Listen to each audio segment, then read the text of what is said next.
Hello friends, नमस्ते। Myself doctor Amit Gupta, Aastha homeopathic clinic Satrik road Chinhat से मैं आप सभी का अपने YouTube channel doctor Amit Gupta homeopathic treatment पे बहुत बहुत स्वागत करता हूं। दोस्तों, आप सभी को नेशनल हेल्थ मिशन की जो हम तैयारी करा रहे हैं, लगातार आप लोगों के साथ हम मेहनत करने इतनी मेहनत कर रहे हैं कि आप लोग जो है हम इस एग्ज़ाम में 13 तारीख को जो होने वाले हैं उसमें आप ज़रूर सफलतम और अंक प्राप्त करके आप अपने लक्ष्य को प्राप्त करें। तो दोस्तों, इसी क्रम में आप सभी को जल्द से जल्दी हम क्वेश्चन डिस्कस कर दें कि जो कि आपके एग्जामिनेशन के पॉइंट ऑफ व्यू से बहुत इम्पॉर्टेंट हैं। तो सबसे पहला क्वेश्चन हम आज लेते हैं, विटामिन डी का समृद्ध सोर्स है। विटामिन डी की बात करते हैं। हम किसकी बात कर रहे हैं यहाँ पर दोस्तों? हम आप लोगों के समक्ष विटामिन डी की बात कर रहे हैं। विटामिन डी की बात कर रहे हैं दोस्तों, विटामिन डी की बात कर रहे हैं। अभी हमने देखा था कि vitamin A, B, C, D, E, K और उसके बाद हम विटामिन बी और सी को देखा था। इसके बाद हम विटामिन डी की बात कर रहे हैं। अगर विटामिन डी की बात कर रहे हैं तो विटामिन डी का जो स्रोत है वो क्या है? नंबर एक ऑप्शन देखिए, पत्ता गोभी। पत्ता गोभी क्या ऑप्शन सही हो सकता है? पत्ता गोभी। दूसरा ऑप्शन आप देखें दोस्तों, दूसरा ऑप्शन जो हम देने वाले हैं वो है अनाज। विटामिन डी की बात कर रहे हैं। तीसरा ऑप्शन आपके स्क्रीन पर आ रहा है दाल। तीसरा ऑप्शन आपकी स्क्रीन पर दाल आ रहा है। और चौथा ऑप्शन जो है हम देने वाले हैं कॉड लिवर ऑयल। इसमें से सबसे सही और सबसे सटीक जवाब क्या होगा? आप लोग को पत्ता गोभी नहीं होगा, ये हरी साग सब्जियों में आ जाता है। अनाज में नहीं होगा, दाल में नहीं होगा। कॉड लिवर ऑयल इज एकदम करेक्ट आंसर।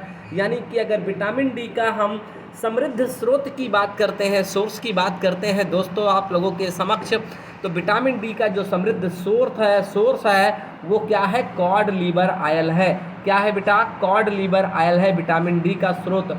बहुत अच्छा स्रोत है विटामिन डी का कॉड लिवर ऑयल, जिसको बोलते हैं मछली का तेल बोलते हैं। मछली का तेल कॉड लिवर ऑयल। दूसरा क्वेश्चन आप सभी के सामने हम करवाने वाले हैं, निमोनिया सामान्यतः के संक्रमण द्वारा होता है। निमोनिया किसके द्वारा होता है आप बताइए जरा जल्दी से।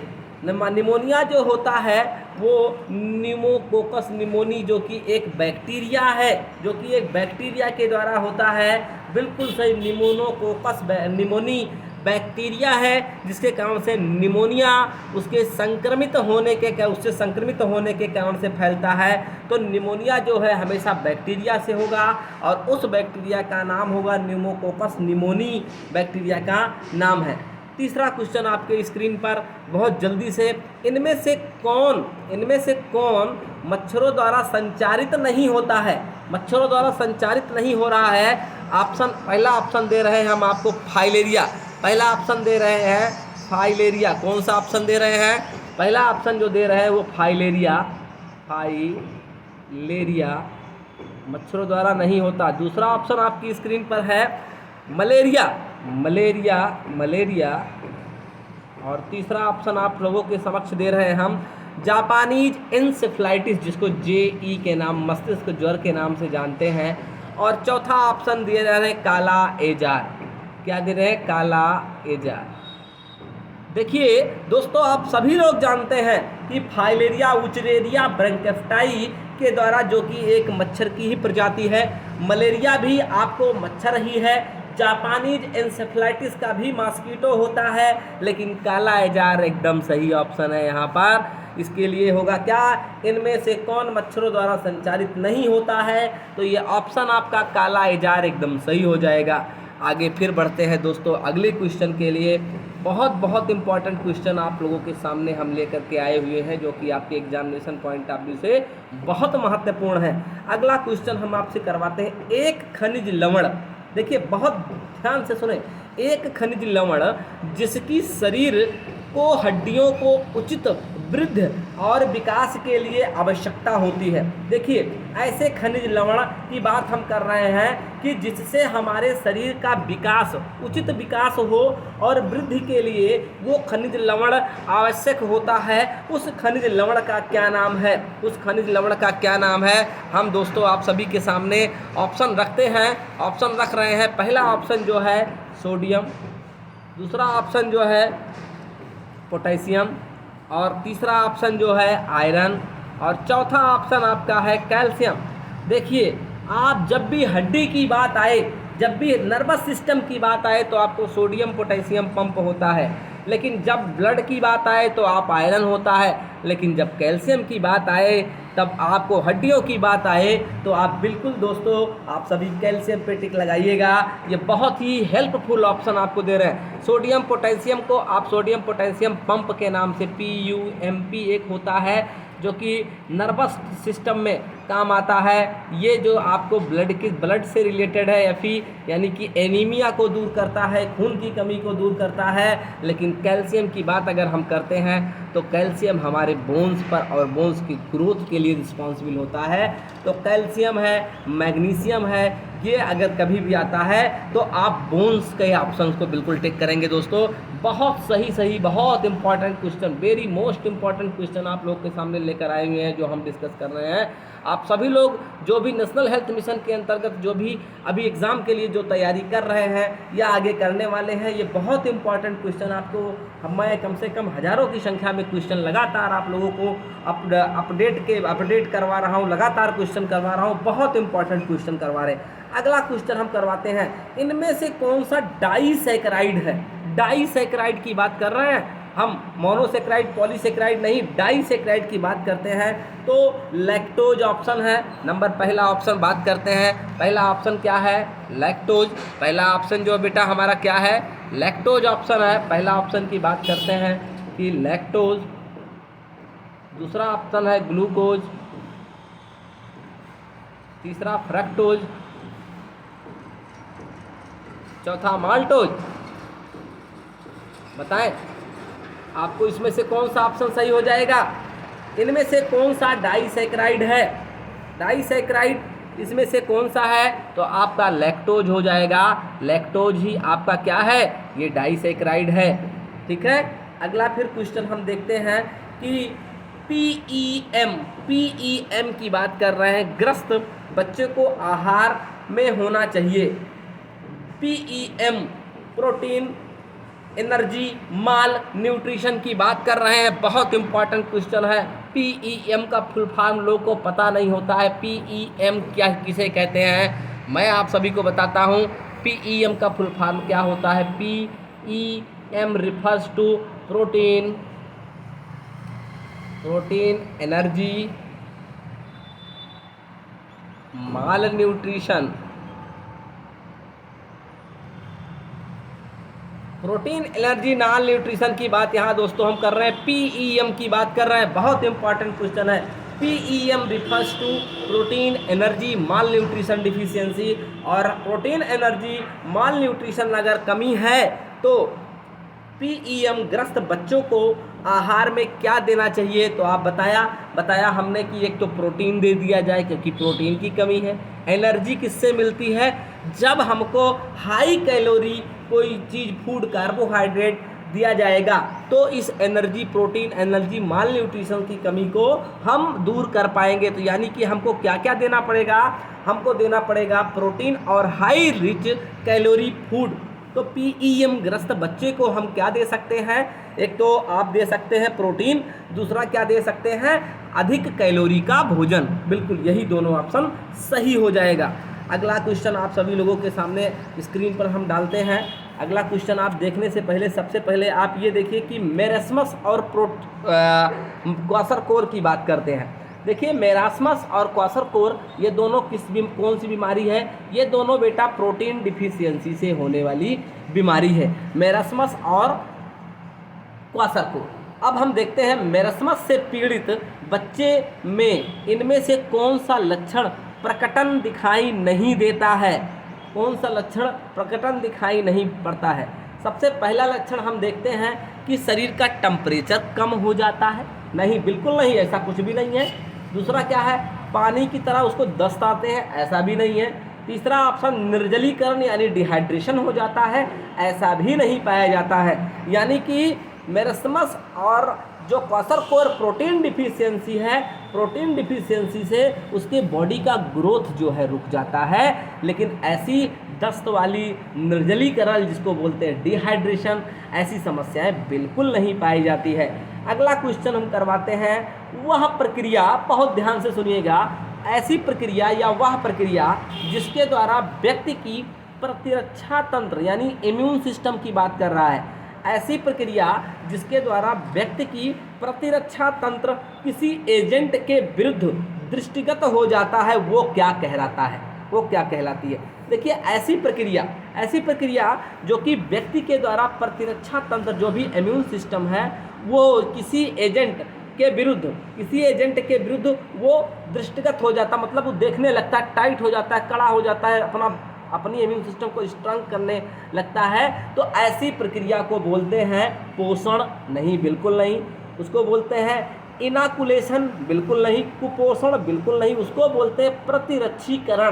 प्रतिरक्षीकरण मतलब कि अपनी बॉडी को उस रोग से लड़ने के लिए क्षमता को प्रदान करना, उसको इम्यून सिस्टम, उसके अपने द्वारा इम्यून सिस्टम को स्ट्रांग करना। अगला देखते हैं ICDS, बहुत इंपॉर्टेंट क्वेश्चन है, आपने सुना होगा ICDS, integrated child development scheme. ठीक है, मतलब समय समय पर तमाम पोषण के लिए, बच्चों के लिए तमाम ऐसी स्कीम गवर्नमेंट के द्वारा नेशनल हेल्थ मिशन के द्वारा चलाए जा रहे हैं, उनकी बात हम कर रहे हैं। ICDS की बात कर रहे हैं। बहुत इंपॉर्टेंट क्वेश्चन मैंने डिस्कस किया है आप लोगों के लिए। संभवतः आप लोगों का पेपर इसी में से देख लीजिएगा कि बहुत सारे मैक्सिमम क्वेश्चन हमारे सारे वीडियो से फंसेंगे, आप देख लीजिएगा जाए। अगला ये क्वेश्चन देखते हैं ICDS में संशोधित पोषण संबंधी मापदंडों के अनुसार गर्भवती महिलाओं और स्तनपान करा रही महिलाओं को दी जाने वाली एनर्जी और प्रोटीन की मात्रा कितनी होनी चाहिए। देखिए ICDS की बात कर रहे हैं, इंटीग्रेटेड चाइल्ड डेवलपमेंट स्कीम के तहत, जो कि लगातार बच्चे को डेवलप कर, मतलब संशोधित कार्यक्रम लगातार गवर्नमेंट के द्वारा जारी कर रही है बच्चों के लिए, मैटरनल हेल्थ के लिए, चाइल्ड हेल्थ के लिए। उस प्रोग्राम में जो गर्भवती महिलाएं हैं और जो महिलाएं स्तनपान करा रही हैं बच्चों को, यानी कि वो डिलीवरी हो चुका है, बच्चों को अपने स्तन का दूध, अपने मिल्क पिला रही हैं, वो उन महिलाओं को कितनी प्रोटीन और कितनी ऊर्जा की आवश्यकता होती है डेली। अब हम बताते हैं कि एक ऑप्शन देते हैं आप लोगों को 200 किलो कैलोरी एनर्जी या 10 से 12 ग्राम प्रोटीन की मात्रा। अगला ऑप्शन देते हैं 400 किलो कैलोरी एनर्जी या फिर 10 से 12 ग्राम। तीसरा ऑप्शन देते हैं 600 किलो कैलोरी और 18 से 20 ग्राम प्रोटीन। यही ऑप्शन सही है, आप इसको रट लीजिए। 600 किलो कैलोरी एनर्जी और 18 से 20 ग्राम प्रोटीन चाहिए। कितना चाहिए? 18 से 20 ग्राम प्रोटीन की एनर्जी। तो बेटा ये बहुत इंपॉर्टेंट क्वेश्चन है, इसको याद कर ले। ICDS के अनुसार इंटीग्रेटेड चाइल्ड डेवलपमेंट स्कीम के तहत जो प्रेग्नेंट लेडीज़ हैं या फिर जो गर्भवती कह सकते हैं महिलाएं हैं, या फिर जो फीडिंग करा रही हैं, यानी अपने बच्चे को जो मिल्क की फीडिंग करा रही हैं, उन बच्चों को जो है कितना दिया जाता है, उन बच्चे की मदर को जो है कितनी किलो कैलोरी एनर्जी और कितने ग्राम प्रोटीन की आवश्यकता होती है, वो मैंने अभी आपके सामने बताया कि 600 किलो कैलोरी एनर्जी की और 18 से 20 ग्राम प्रोटीन की आवश्यकता डेली उनको होती है। अगला क्वेश्चन आप सभी के सामने कराते हैं VCG। हमने कई बार बताया है आप लोगों को VCG, क्या बताया है? BCG का फुल फॉर्म क्या है? BCG का फुल फॉर्म लिखिए आप लोग, बताइए हमें। नंबर 1 है बैसिलस क्लोस्ट्रीडियम गोनिड्म, दूसरा है बैसिलस कॉलेरा बुरिन, तीसरा है बैसिलस कामेट बुरिन, चौथा है बैक्टीरिया कॉमेट गोनेडिज्म। देखिए बैसिलस BCG का फुल फॉर्म है बैसिलस कॉमेट गुरिन। क्या है? बैसिलस कामेट गुरिन, ठीक है। Bacillus C for Calmette, G for Guerin. तो बैसिलस कॉमेट गुरिन इसका जो है फुल फॉर्म नाम है। कई बार आपके एग्ज़ाम के दृष्टिकोण से ये क्वेश्चन पूछा गया है, कई बार आपको लोगों को ये क्वेश्चन के बारे में हमने आपको डिस्कस भी किया है दोस्तों। बहुत बढ़िया क्वेश्चन है। अगला क्वेश्चन आपको हम करवाते हैं कि सार्वभौमिक की बात कर रहे हैं। सार्वभौमिक प्रत्यक्षीकरण मतलब कि सभी को जो टीकाकरण का कार्यक्रम कराया जाता है वह जिस रोग के अंतर्गत आता है उसको क्या बोलते हैं। मतलब सार्वभौमिक टीकाकरण कराया जाता है, किसी एक व्यक्ति का नहीं है। तो भैया आप टीकाकरण शेड्यूल को पढ़ लीजिए, आप देखिए डीपीटी का भी टीका होता है, डीपीटी का टीका कराया जाता है कि नहीं कराया जाता है, डीपीटी का टीका होता है, डीपीटी का होता है, डीपी डिप्थीरिया, परट्यूटिस, टिटनस, टीबी का भी टीकाकरण, इसी तरह पल्स पोलियो का भी टीकाकरण होता है। और इसी के साथ साथ अगर देखते हैं कि गवर्नमेंट ऑफ इंडिया या गवर्नमेंट ऑफ उत्तर प्रदेश में हम लोग हैं, इस जो है पूरे WHO और यूनिसेफ के कोलैबोरेशन में मिशन इंद्रधनुष कार्यक्रम चालू किया है। मिशन इंद्रधनुष, ठीक है। और मिशन इंद्रधनुष इसमें कितना टीका का प्लान है? 7 टीकाकरण। इसके अंतर्गत 7 टीके लगाए जाते हैं, 7 टीके का प्रोग्राम है, ठीक है। आगे हम अगला क्वेश्चन देखते हैं कि नेशनल हेल्थ रूरल मिशन की बात कर रहे हैं। किसकी बात कर रहे हैं दोस्तों? नेशनल हेल्थ रूरल मिशन की बात कर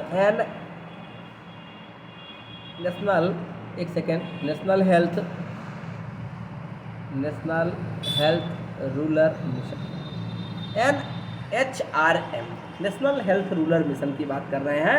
राष्ट्रीय स्तर पर नेशनल हेल्थ रूरल मिशन एक मिशन दशा नियंत्रण समूह का MSG, जिसको बोलते हैं दशा नियंत्रण समूह, जिसको बोलते हैं MSG का होता है। उसके प्रमुख कौन से होते हैं? देखिए इसके प्रमुख जो है केंद्रीय स्वास्थ्य एवं परिवार कल्याण मंत्रालय या फिर मंत्री होता है। अगला देखते हैं कि पोषण की स्थिति का निर्धारण करने में एक महत्व भूमिका निभाता है या निभाती है। क्या निभाती है? देखिए सामाजिक व आर्थिक स्थिति, इसमें क्या होगा? सुंदरता नहीं, कपड़े नहीं, नींद का पैटर्न नहीं, ये सारे ऑप्शन गलत है। यहाँ पर पोषण की स्थिति का निर्धारण करने में एक महत्वपूर्ण जो भूमिका निभाती है वो सामाजिक आर्थिक स्थिति, सोशल इकोनॉमिक स्टेटस। आप लोगों को health education and community pharmacy के अंतर्गत ये क्वेश्चन को हमने आप सभी के सामने डिस्कस किया था। बहुत ही इंपॉर्टेंट क्वेश्चन है। जो सोशल फार्मेसी का वीडियो है बहुत इंपॉर्टेंट है, हमने आप लोगों के सामने उसमें आपको हमने डायमेंशन ऑफ द हेल्थ के आयाम के बारे में डिस्कस किया है कि हेल्थ के जो है कौन कौन से विभिन्न आयाम है। वो है mental health, physical health, social health, spiritual health. ये सारे हेल्थ को आप सभी के सामने हमने डिस्कस किया है। अगला क्वेश्चन हम करते हैं दोस्तों, माता द्वारा गर्भावस्था के दौरान मादक पदार्थ का उपयोग किए जाने पर बच्चों के ऊपर जो प्रतिकूल प्रभाव पड़ता है उससे कौन कौन सा प्रतिकूल प्रभाव पड़ सकता है। देखिए अगर कोई प्रेग्नेंट लेडी है दोस्तों, और अगर वो मादक पदार्थ का उपयोग कर रहा, देखिए मैं आपको बता दूं कि तैयारी तो बहुत सारे लोग करवाते हैं, लेकिन मैं डिफरेंट क्यों हूँ ये चीज़ देखना चाहिए। मैंने अपने आप को पहली बात तो आपको मैं कोई क्वेश्चन बताने के लिए, मैं कॉन्सेप्ट बताने के लिए, जैसे कि मैंने आपसे कहा कि किसी माता को गर्भावस्था के दौरान किसी मादक पदार्थ का सेवन नहीं करना चाहिए, किसी नारकोटिक्स ड्रग का, कोई टोबैको या कोई स्मोकिंग, किसी तरीके का अल्कोहल, किसी तरीके का आपको और भी ऐसे पदार्थों से, मादक द्रव्यों से बचना चाहिए। उसका रीज़न क्या है कि उसका रीज़न ये है कि उसके बच्चों के ऊपर उसका बहुत बुरा प्रभाव पड़ता है। वो मैं बता रहा हूँ आपको कि अगर माता द्वारा उसके गर्भावस्था के दौरान अगर मादक पदार्थों को लिया गया है तो कौन कौन सा प्रतिकूल पदार्थ उसके ऊपर प्रभाव पड़ सकता है, उसके ऊपर माँ से बच्चे के ऊपर। सबसे पहला हो सकता है प्रीमेच्योर बर्थ। क्या होगा? प्रीमेच्योर बर्थ मतलब समय से पहले उस बच्चे का जन्म हो सकता है, समय से पहले उस बच्चे का जन्म हो सकता है। दूसरा क्या हो सकता है कि सिर व शरीर का आकार सामान्य से कम होना। कभी कभी LW लो बर्थ बेबी, लो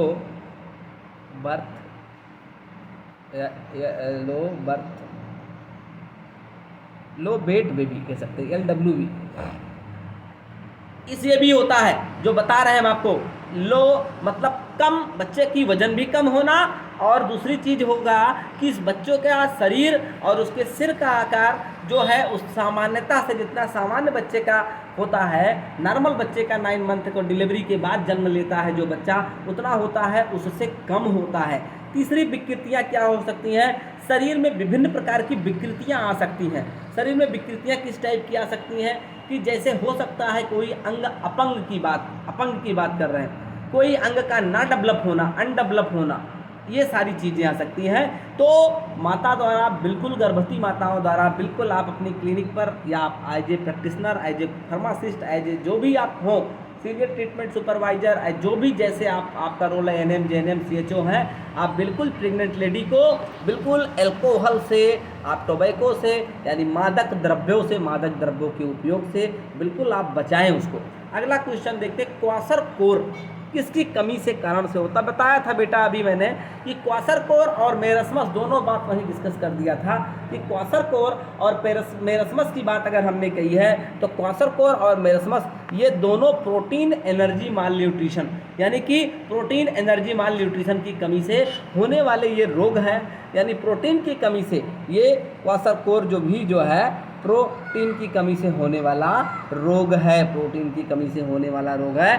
तो यहाँ ऑप्शन है प्रोटीन ऊर्जा, के दूसरा ऑप्शन है कैल्शियम, तीसरा ऑप्शन है आयरन, चौथा ऑप्शन है थायमीन। बिल्कुल नहीं, कैल्शियम हड्डियों से है, थायमीन आपका आप जानते हैं विटामिन B1 बेरी, और आयरन जो है इसकी कमी से एनीमिया हो जाता है, आप सभी को पता है। और इसी के साथ साथ अगर आप दोस्तों देखते हैं कि प्रोटीन एनर्जी माल न्यूट्रिशन की डिफिशियंसी से क्वासरकोर और मेरस्मस नाम की बीमारी होती है। बहुत अच्छी बात है। अगला क्वेश्चन हम करते हैं, राष्ट्रीय स्वास्थ्य मिशन NRHM का आरंभ माननीय मुख्यमंत्री द्वारा कब किया गया था? देखिए 12 अप्रैल 2005 को माननीय प्रधानमंत्री जी के द्वारा माननीय प्रधानमंत्री जी के द्वारा 12 अप्रैल 2005 को कब किया था? इसका जो हुआ था, ये हुआ था 12 अप्रैल 2005। कब हुआ था? 2005, 12 अप्रैल 2005 का इसका आरंभ किया गया था। नेशनल हेल्थ रूरल मिशन, किसकी बात कर रहे हैं हम? नेशनल हेल्थ रूरल मिशन, राष्ट्रीय जो है इसको बोलते हैं NRHM, ठीक है। नेशनल हेल्थ रूरल मिशन भी कह सकते हैं और नेशनल रूरल हेल्थ मिशन भी कहते हैं, ठीक है, नेशनल रूरल हेल्थ मिशन, ठीक है ना। चलिए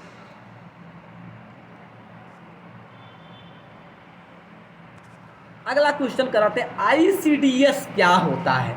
अभी मैंने बताया था आपको ICDS का गठन मिला करके होता है। देखिए ICDS integrated child development scheme की बात करते हैं। आंगनवाड़ी कार्यकर्ता, नंबर 1 दिया गया इसमें, आंगनवाड़ी कार्यकर्ता एवं सहायक पर्यवेक्षक, बिल्कुल सही है, इंटीग्रेटेड चाइल्ड डेवलपमेंट के लिए। दूसरा है CDPO, बाल विकास परियोजना अधिकारी, बहुत बढ़िया, CDPO, देखो चाइल्ड डेवलपमेंट प्रोग्राम ऑफिसर, बहुत सही। आपको देखिए कैसा इसका फुल फॉर्म भी पूछा जा सकता है। CDPO कौन है? Child development programme officer. इसी तरह DPO भी होता है, डिस्ट्रिक्ट प्रोग्राम ऑफिसर। क्या है? District programme officer. ये सारे लोग के देखभाल में ICDS का गठन होता है। आंगनवाड़ी कार्यकर्ता हैं, सहायिका हैं, पर्यवेक्षक हैं, CDPO हैं, DPO हैं, इन सभी के जो है देखभाल में ऐसा होता है। क्या होता है? ICDS का गठन। अगला फिर हम देखते हैं कि हीमोग्लोबिन की बात करते हैं कि प्रत्येक हीमोग्लोबिन के प्रत्येक ग्राम में लगभग कितना होता है? हीमोग्लोबिन के प्रत्येक ग्राम में लगभग आयरन कितना होता है? आयरन जो होता है 3.34 ग्राम, 3.34 मिलीग्राम, 3.34 मिलीग्राम आयरन होता है। अगर देखा जाए कि प्रत्येक हीमोग्लोबिन के प्रत्येक ग्राम में 3.34 मिलीग्राम 3.34 मिलीग्राम, याद कर लीजिए 3.34 मिलीग्राम होता है। कितना होता है? 3.34 mg आपका आयरन होता है। अगला क्वेश्चन दोस्तों आप सभी के सामने करते हैं। जन्म के समय पूर्णकालिक नवजात शिशु के शरीर का आदर्श भार कितना होना चाहिए? बताया था, बहुत बार इस क्वेश्चन को मैंने करा दिया है। कितनी बार आप लोगों को क्वेश्चन कराया है। जन्म के समय जो एक स्वस्थ बच्चा है उसका वजन कितना होना चाहिए, कई बार हमने दोस्तों इस चीज़ को कराया है। बताएं, आप बताइए कितना होता है। आप बताएं, कोई नहीं बता पा रहा है, मैं बताऊंगा। 3.2 ग्राम ऑप्शन दे रहा हूँ, दूसरा है 2.5 ग्राम या 3.2 kg, तीसरा ऑप्शन है 5 kg, चौथा ऑप्शन है 6 kg। देखिए, आपको मैंने पहले ही बताया था, यहाँ अगर 2.5 ग्राम लिखा है यानी ऑप्शन सबसे पहले काट दीजिए। दूसरा ऑप्शन 6 किलोग्राम, बिल्कुल नहीं, क्योंकि जस्ट आपको मैंने बताया था कि बच्चे का 6 किलोग्राम वजन कब होता है? जब वो बच्चा हमारा कब का हो जाता है? जब लगभग 6 महीने का हो जाता है, साल भर का हो जाता है, तो उसका वज़न बढ़ जाता है, जस्ट डबल हो जाता है, लगभग 5 से 6 किलोग्राम। लेकिन जन्म के समय बच्चे का वज़न जो है 2.5 kg से लेकर के 3.5 kg तक होता है। तो ऑप्शन नंबर 1 आपका 3.5 किलोग्राम, ये बिल्कुल सही हो जाएगा दोस्तों। इस ऑप्शन पे बिल्कुल आप लॉक कर दीजिए, बिल्कुल इसको आप सही कर दीजिए, एकदम सही, कोई काट नहीं सकता इस क्वेश्चन को। आपका इस टाइप के क्वेश्चन आएंगे ज़रूर आपको, क्योंकि आपके आईक्यू को चेक करने वाले क्वेश्चन होते हैं कि आपकी बुद्धिलब्धि कितनी है, आपका आईक्यू कितना है, आप कितने अच्छे तरीके से उस क्वेश्चन को कर सकते हैं, आप कितने अच्छे तरीके से उसको बता सकते हैं। फिर आगे देखते हैं अगला, पूर्व विद्यालयी बच्चों। पूर्व विद्यालयी मतलब कि हम बताते हैं आपको पूर्व विद्यालय से पूर्व बच्चों में पोषण संबंधी न्यूनता के प्रमुख लक्षण क्या है? प्रमुख किसके लक्षण हैं, मतलब कि किसकी वजह से हो जाता है? देखिए, अगर देखा जाए कि जो विद्यालय जाने से पहले जो बच्चों को डिफिशियंसी होती है, वो प्रोटीन की हो सकती है, विटामिन ए की डिफिशियंसी हो सकती है, विटामिन बी कॉम्प्लेक्स की डिफिशियंसी होती है, या आलापदा एवब है, यानी कि इसमें हर चीज़ की डिफिशियंसी हो सकती है।